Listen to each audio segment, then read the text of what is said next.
बच्चों, आज हमारा जो अध्ययन का विषय है यह है भारत की स्थिति। भारत हमारा देश है और हम सब भारत के बहुत सी विशेषताओं से परिचित है। भारत की स्थिति क्या है? यदि हम देखते हैं तो भारत उत्तर में कश्मीर से लेके दक्षिण में कन्याकुमारी तक और गुजरात से लेकर अरुणाचल प्रदेश तक फैला हुआ है। लेकिन यह स्थिति हम समझ रहे हैं, लेकिन ये पर्याप्त नहीं है। भारत की स्थिति के संदर्भ में बहुत सी छोटी बड़ी बातों को भी हमें जानना आवश्यक है। और ये जो छोटी बड़ी बातें हैं, जिसमें सबसे पहले हम देखेंगे भारत की अक्षांशीय स्थिति। बच्चों, आप जानते हैं कि हमारा जो देश है उसका मुख्य भूभाग भारत भूमि जिसे हम कहते हैं, लेकिन उसके साथ ही कुछ द्वीप समूह, जैसे पूर्व में अंडमान निकोबार द्वीप समूह है और पश्चिम में लक्षद्वीप है, ये सब भारत का एक हिस्सा है। और इसलिए भारत का मुख्य भूभाग और इन द्वीपों को यदि हम मिला दें तो भारत का विस्तार बहुत अधिक होता है।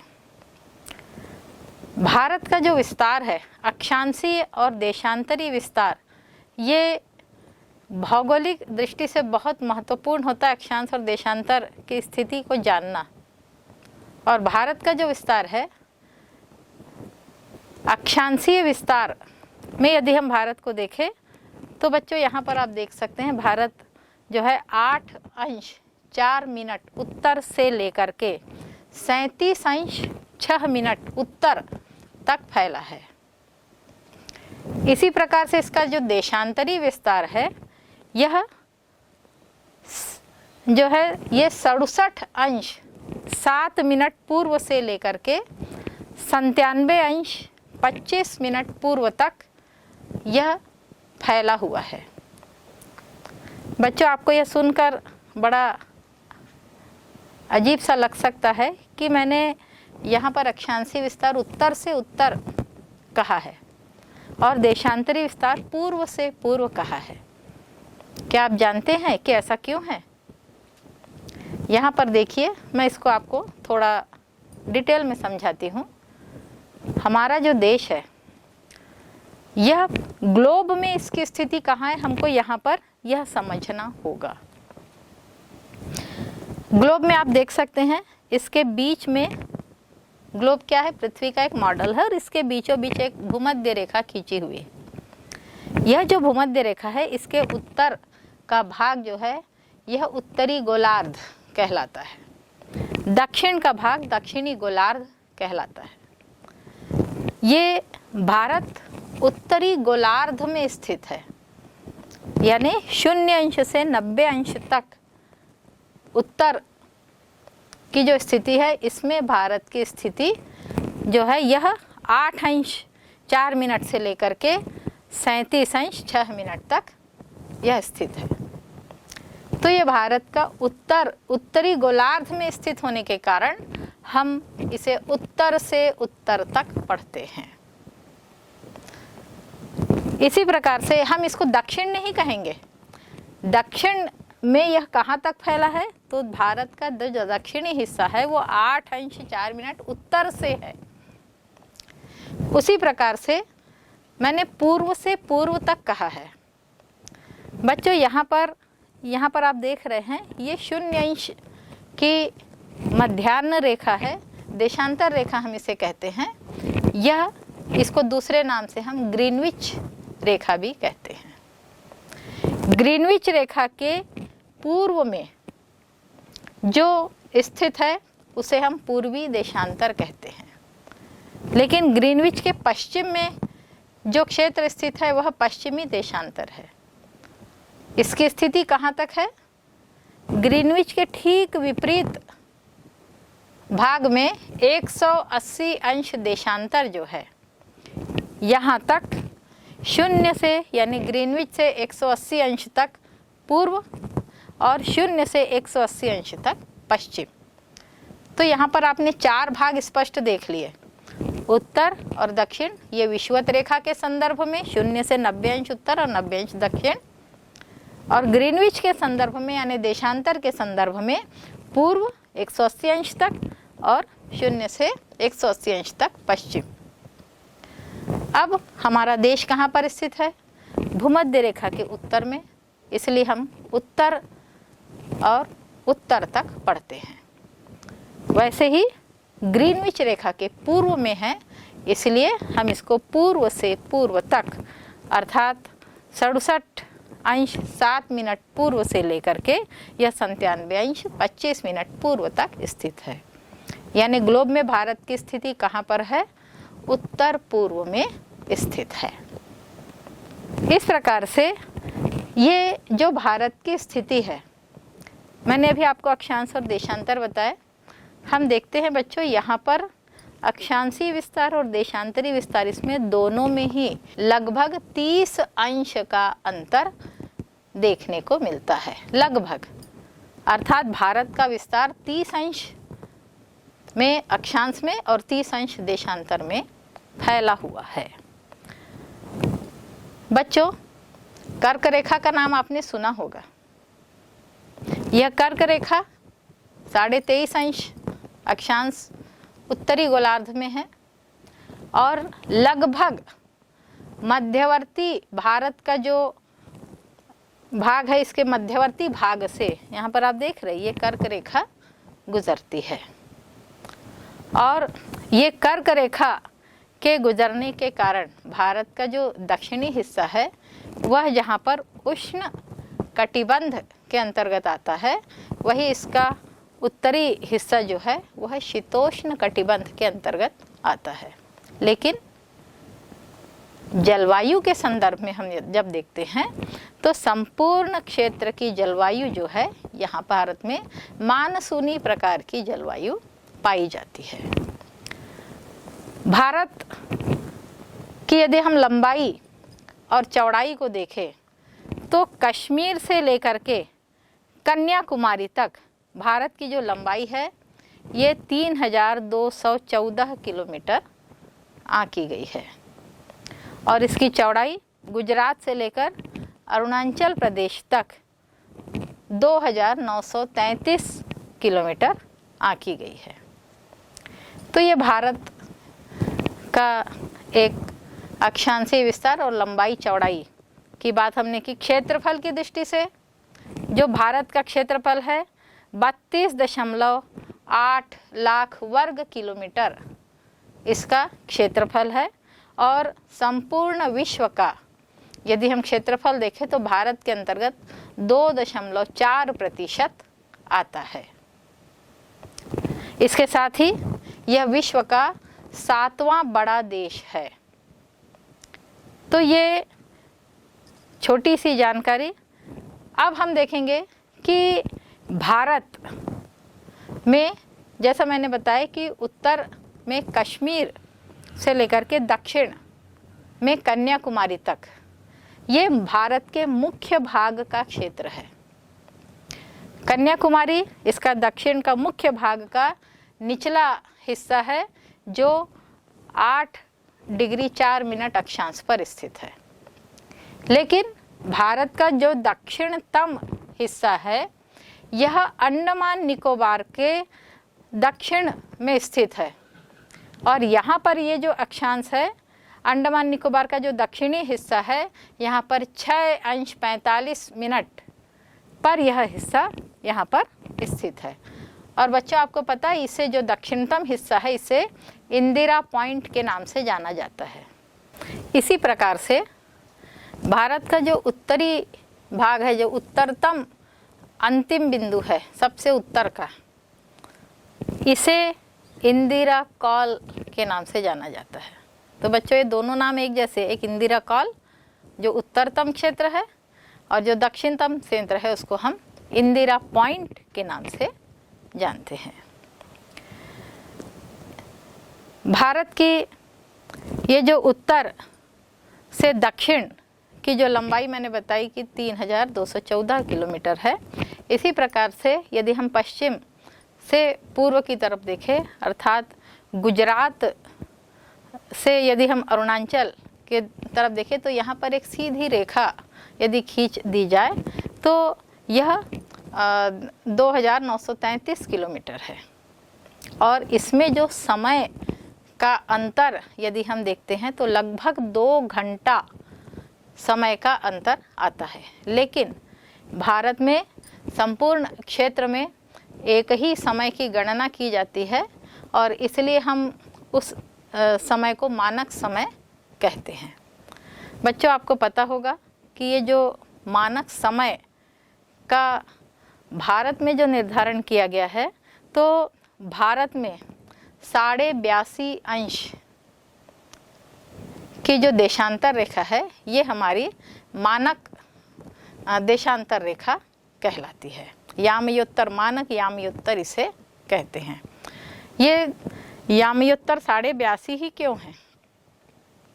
इस संदर्भ में संपूर्ण विश्व के जो आपसी समझौते हैं इस आधार पर लगभग 7.5 अंश के गुणांक में इस स्थिति को निकाला गया है और भारत की यामयोत्तर जो है यह 82.5 अंश निर्धारित की गई है।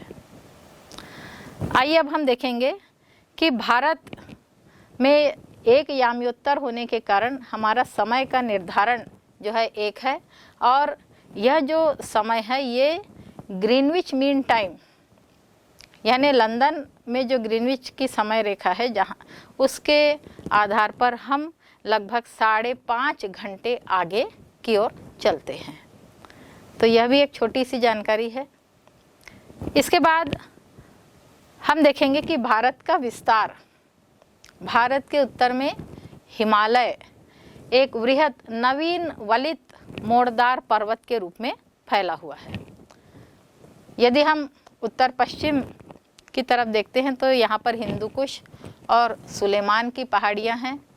उत्तर में पूरा हिमालय का क्षेत्र है और उत्तर पश्चिम में जो पूर्वांचल की पहाड़ियाँ हैं इन पहाड़ियों से हमारा पूरा उत्तरी भाग सुरक्षित है और इस कारण बड़ी आसानी से उत्तर से बहुत सी बातें नहीं आ सकती। कुछ दर्रे अवश्य है, कुछ पास बने हुए हैं जहाँ से थोड़ा सा आसान है आना, लेकिन वैसे उत्तर से दक्षिण की ओर आसान नहीं है और इसी हिमालय के कारण ही हम लोग ध्रुवीय हवाओं से भी सुरक्षा प्राप्त कर लेते हैं। तो ये एक महत्वपूर्ण बात है।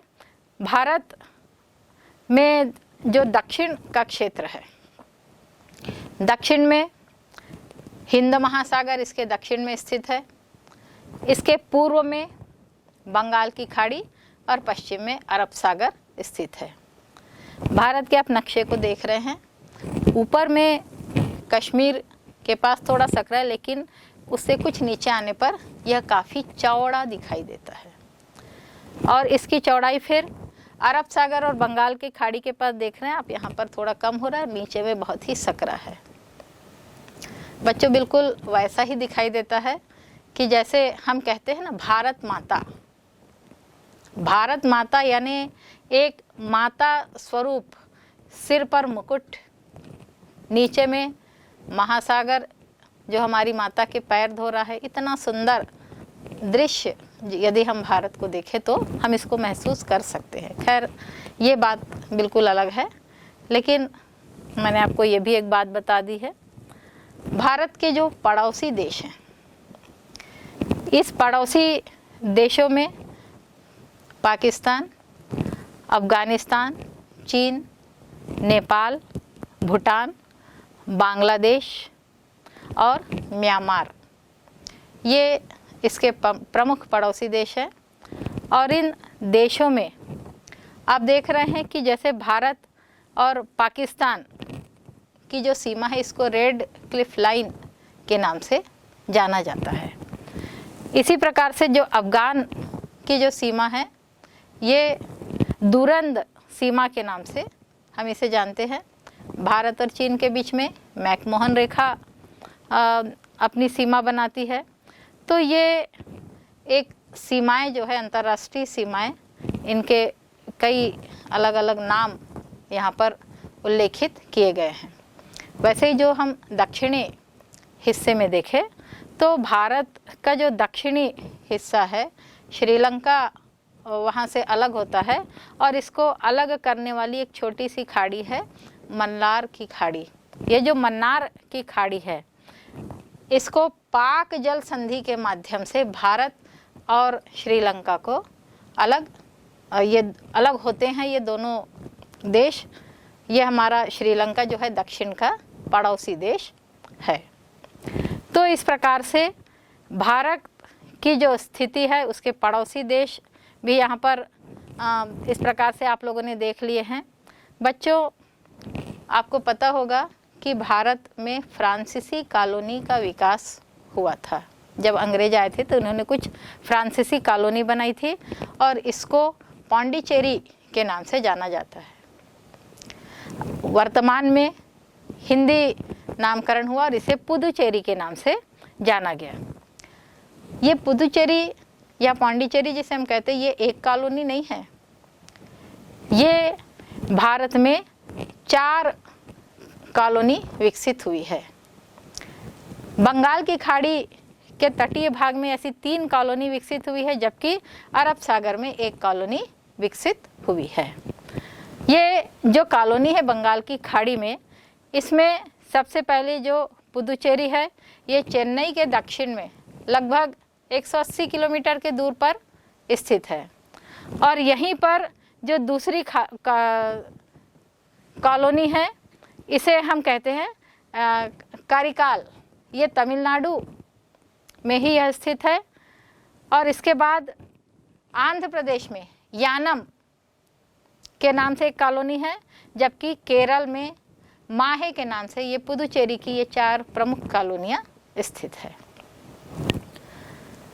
भारत की जो स्थल की सीमा है, हम उत्तर में देखते हैं स्थलीय भाग से, ये मैंने अभी पड़ोसी देश आपको बताया। तो यहाँ पर जो सीमा है ये लगभग 15,200 किलोमीटर ये इसकी सीमा रेखा है। जबकि भारत की जो समुद्री सीमा है, इस समुद्री सीमा में यदि अंडमान निकोबार द्वीप समूह को मिला दिया जाए या लक्षद्वीप को भी हम मिला देते हैं तो इसकी जो सीमा है ये लगभग 7,516.6 किलोमीटर के लगभग है। तो ये भारत की कुछ प्रमुख सीमाएं हैं। इसके भारत का जो तट है, इन तटों में यदि हम पश्चिम से दक्षिण की ओर आते और पूर्व की तरफ यदि हम क्रमशः जाए तो यहाँ पर आप देख सकते हैं गुजरात, महाराष्ट्र, कर्नाटक, फिर केरल, तमिलनाडु, आंध्र प्रदेश, उड़ीसा, पश्चिम बंगाल, ये भारत की तटीय सीमा का निर्धारण करते हैं। ये भारत के मुख्य भाग की सीमाओं का मैंने उल्लेख किया है। ये भारत की प्रमुख बातें हैं उसके स्थिति और विस्तार के संबंध में। कुछ और बातें हम बताएं तो भारत में जैसे मैंने बताया कि पूर्व से पश्चिम में 2 घंटे के समय का अंतर देखने को मिलता है, उसी प्रकार से अक्षांशीय विस्तार में यदि हम दक्षिण से उत्तर की तरफ बढ़ते चले जाए तो भारत में दिन और रात के समय में अंतर यहाँ पर देखने को मिलता है और इसका कारण अक्षांशीय विस्तार है। भारत न केवल अपनी स्थिति के लिए बल्कि यदि हम एशिया की दृष्टि से देखें तो भारत एशिया का मध्य दक्षिणी हिस्सा है और यह प्रारंभ से ही यातायात और व्यापार का एक बड़ा केंद्र रहा है। भारत से अनेक बातें विदेशों को गई है। एशियाई व्यापार तो प्रारंभ से ही रहा है, अन्य देशों से भी इसके व्यापार संबंध बने हुए हैं और इसी कारण सन 1869 में जब स्वेज नहर का निर्माण हुआ था तो भारत से यूरोपीय देशों की जो दूरी है लगभग 7,000 किलोमीटर कम हो गई है। भारत में जैसा अभी मैंने बताया कि व्यापार वाणिज्य का एक बड़ा केंद्र रहा है और एशियाई देशों से इसके अद्भुत संपर्क प्रारंभ से ही रहे हैं। भारत ने अपने क्षेत्र से वेद, उपनिषद, रामायण, पंचतंत्र और गणित में अंक या दशमलव जैसे उल्लेखित जो आविष्कार हैं, इन सब को इन्होंने एशियाई देशों को या अन्य देशों को प्रदान किया है। उसी प्रकार से भारत में मसाले, मलमल के कपड़े और कई प्रकार के सामान जो है ये विदेशों को जाते रहे हैं। लेकिन भारत में भी जैसे यूनानी स्थापत्य कला हमें परिलक्षित होती है, एशिया का जो वास्तुकला है ये भी भारत में हमको देखने को मिलती है। इसी प्रकार से भारत में मीनार, गुंबद ये सब विदेशों से आई है, लेकिन भारत की एक संस्कृति बन चुकी है। तो ये भारत के बारे में ये कुछ छोटी सी जानकारी। भारत में जो निवासी है ये हम इसको भारतीय कहते हैं। लेकिन बच्चों, आप क्या जानते हैं कि भारत के जो निवासी है ये, यदि हम पुरानी मानव प्रजातियों का उल्लेख करें तो भारत में ये जो प्रजाति है जिसमें ऑस्ट्रेलाइड प्रजाति, मंगोलाइड प्रजाति या यूरोपाइड प्रजाति है, कोकोसिन की प्रजाति है या नेग्राइड की प्रजाति है, इन सभी प्रजातियों के प्रतिनिधित्व जो जनसंख्या है आज भारत में देखने को मिलती है। इसी प्रकार से भारत में वर्तमान में 28 राज्य है और 8 केंद्र शासित राज्य भी यहाँ पर देखने को मिलते हैं। भारत संसाधनों की दृष्टि से भी बहुत महत्वपूर्ण है। यहाँ पर जो पाए जाने वाले संसाधन हैं इसमें कोयला, लोहा, मैंगनीज, माइका, पेट्रोलियम इत्यादि जो खनिज है ये सभी यहाँ पर पाए जाते हैं और कई खनिज अलग अलग तरीके से विश्व में इसकी मांग है और यहाँ से ये विदेशों में जाते हैं और कई बाहर की चीज़ें भारत में आती रहती है। तो बच्चों, भारत की स्थिति के लिए इतना पर्याप्त